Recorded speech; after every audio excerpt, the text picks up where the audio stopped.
Most people who are watching this right now genuinely believe they're above average in intelligence. And statistically, that's impossible. But that's not even the interesting part. The interesting part is that the people who are most wrong about this are also the least able to see it. Their own thinking is the thing blocking the view.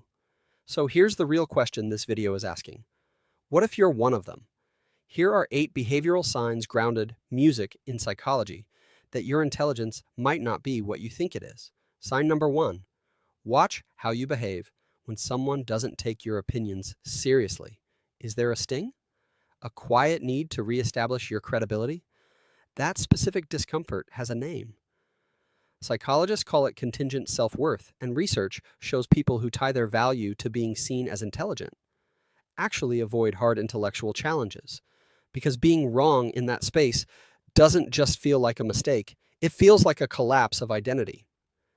Genuinely confident thinkers don't need the room to know it. They're too busy with the problem to manage how they look while solving it. The louder someone performs their intelligence, the more likely they are to be protecting something underneath it. When's the last time you said, "I don't know," and just left it there? Sign number 2. Richard Feynman, Nobel Prize-winning physicist, had a rule. If you can't explain something in plain language, you don't understand it. You've memorized it. And those two things are completely different. Jargon is where shallow understanding hides. You can sound fluent in a subject, use all the right terminology, and still have no working model of how it actually functions. Real comprehension gives you the ability to rebuild an idea from scratch, using completely different words. Try it right now with something you think you know well. No technical terms, just the actual mechanics. If you reach for jargon because it's easier, not because it's clearer, that's the sign. Sign number 3, music. Dunning-Kruger's famous 1999 study found that people who scored in the bottom quartile on reasoning tests overestimated their performance by 30 to 40 percentage points. The highest scores, they slightly underestimated themselves. The worse someone did, the more certain they felt, and the reason is almost cruel in its logic. To spot your own errors, you need the exact same skills that would have prevented them. If those skills are underdeveloped, the mistakes are genuinely invisible. Everyone says they're sometimes wrong. That's easy to say. The harder question is, when was the last time you were wrong about something you felt completely certain about? If nothing comes to mind, that's not a sign of accuracy. That's the Dunning-Kruger effect doing its job. Sign number 4. Every conversation is a data set. The other person has experiences, frameworks, and information you don't have. When you spend the conversation broadcasting instead of receiving, waiting for your turn while they're still mid-sentence, you walk out with exactly what you walked in with. You use the interaction to perform understanding rather than build it. Research on active listening consistently shows that high talkers overestimate how much they've absorbed from a conversation. Smart people ask real questions, ones they don't already know the answer to, not to seem humble, because that's how thinking actually gets done. Quick question.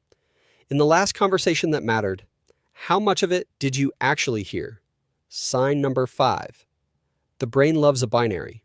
Good or bad, right or wrong, trustworthy or not. It's faster, cleaner, easier.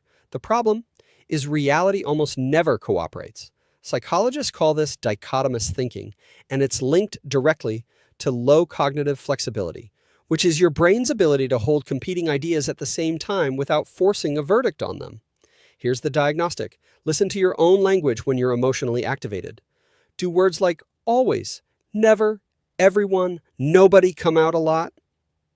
Those aren't just intensifiers. They're your brain flattening a 3-dimensional situation into something it can process faster at the cost of accuracy. Complexity is where most of the truth lives, and getting comfortable with not having a clean answer is one of the sharpest things a mind can do. Sign number 6.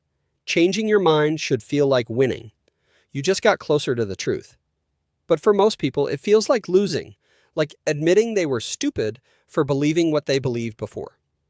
So, when contradicting evidence shows up, The brain doesn't update. It argues back. Psychologists call this belief perseverance, and it's the brain choosing ego over accuracy every single time. Here's what sharp thinkers actually do differently. They hold their opinions loosely, not because they lack conviction, but because they understand that an updated belief is a better belief. They want to be corrected if they're wrong. That hunger to get it right, even at the cost of being wrong first. Music, that's what intellectual honesty actually looks like.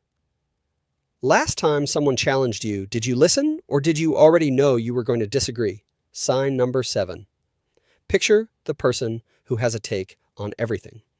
Music, never stumped, never searching, never sitting with a question they don't know the answer to yet. Sounds smart. Actually, it's often the opposite.